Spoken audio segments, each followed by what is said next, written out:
Buenos días mis pequeñitos de cuarto grado. El día de hoy nos encontramos viernes 6 de noviembre. Ya estamos culminando nuestra semana de clases, esperando que cada uno de ustedes se encuentre muy bien, mis tesoros.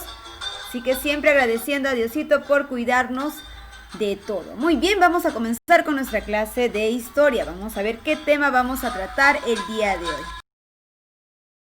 Muy bien, el día de hoy vamos a hablar acerca de nuestro virreinato del Perú. Vamos a ver qué aconteció después de que vino Pizarro, de que Cristóbal Colón empezó primero con el descubrimiento de América. Después vinieron a invadir, ¿quiénes?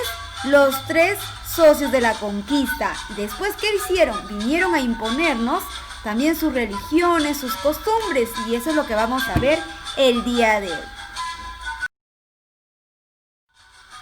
Muy bien, la Iglesia jugó un papel importante dentro del virreinato del Perú.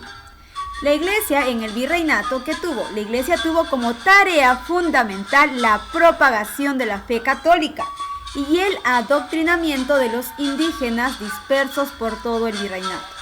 Nosotros sabemos que nuestros incas del imperio incaico veneraban o adoraban a diferentes dioses de la naturaleza, ya sean al sol, a la luna, a las estrellas, a la tierra. Pero en cambio, los españoles no, ellos tenían única fe, que era la fe católica. Entonces, ¿qué hicieron? Ellos tenían por misión adoctrinar a todos los indígenas y que estos también creyeran en las mismas ideas que tenían nuestros españoles. ¿A través de qué? A través de la evangelización, los sacerdotes buscaron que los indígenas abandonaran sus creencias ancestrales y se convirtieran al catolicismo. Entonces, todo esto hizo en el virreinato conforme a la religión católica. ¿Qué más? ¿Y qué métodos utilizaron para su evangelización? Pues muy bien, la Iglesia Católica utilizó diversas estrategias para evangelizar a los indígenas. Algunas de ellas fueron las siguientes. Vamos a ver cuáles de ellas eran. Tenemos aquí la catequesis. Consistía en explicar el mensaje cristiano a los indígenas, bautizarlos e impartirles los sacramentos. Sin embargo, muchos de ellos siguieron adorando a sus antiguos dioses. Uno de los métodos de la evangelización de los españoles, se podría decir así, era el catequesis. ¿De qué manera? Dice, explicando el mensaje cristiano a los indígenas. Pero había indígenas que sí cambiaban, pero había muchos de ellos que seguían con su misma adoración a sus antiguos dioses. La otra era la extirpación de idolatrías. En el siglo XVII, los evangelizadores se dieron cuenta de que las creencias andinas persistían. Entonces emprendieron campañas de extirpación de idolatrías que conseguían castigar a quienes veneraban a los dioses andinos.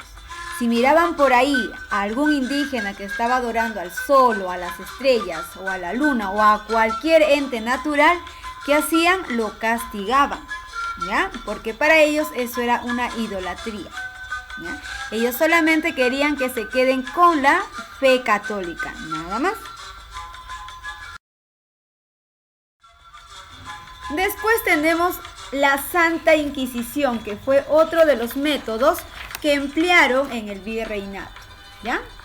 ¿Y qué fue la Santa Inquisición? Con el fin de mantener la pureza de la fe católica, en el año de 1569 se estableció el Tribunal de Santo Oficio o Santa Inquisición. Esta institución perseguía a quienes consideraban herejes, judíos o brujos e incluso a quienes tenían libros prohibidos por la Iglesia Católica. Este tribunal no juzgaba a indígenas por considerarlos en proceso de evangelización, sino a sus propios pobladores, ¿ya? ¿En qué consistían estos castigos? Pues la Santa Inquisición fue un lugar donde se torturó mucho a las personas que no estaban del lado de la fe católica, ya sea poniéndoles como acá, de cabeza, jalándole los brazos hacia atrás y muy duras pruebas que tuvieron que pasar todas estas personas. Por algo se le decía Santa Inquisición, por algo se tapaba con este nombre, ¿sí? La religión en la vida cotidiana. Durante el virreinato, la religión era parte de la vida diaria y era considerada muy importante. La población acudía a las iglesias para celebrar misas, fiestas patronales, bodas, bautizos, etc. Los religiosos ayudaban a los más necesitados y eran los encargados de la educación. Durante esta época surgieron santos como Santa Rosa de Lima y San Martín de Porres, ¿ya? También hubo un gran cambio acerca en la educación. La educación durante el virreinato tuvo las siguientes características.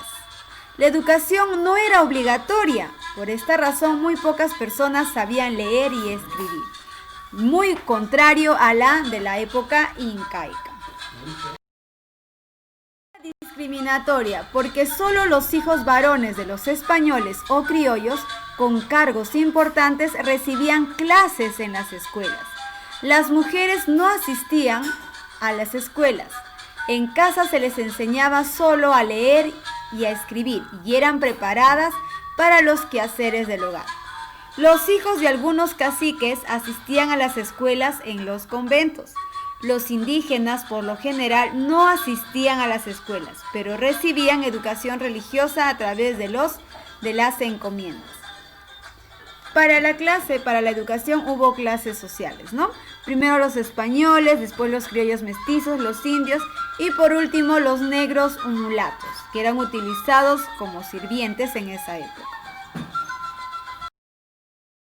Tenían una fuerte influencia religiosa, porque era impartida en su mayoría por las órdenes religiosas que llegaron al Perú y estaba a cargo de los sacerdotes.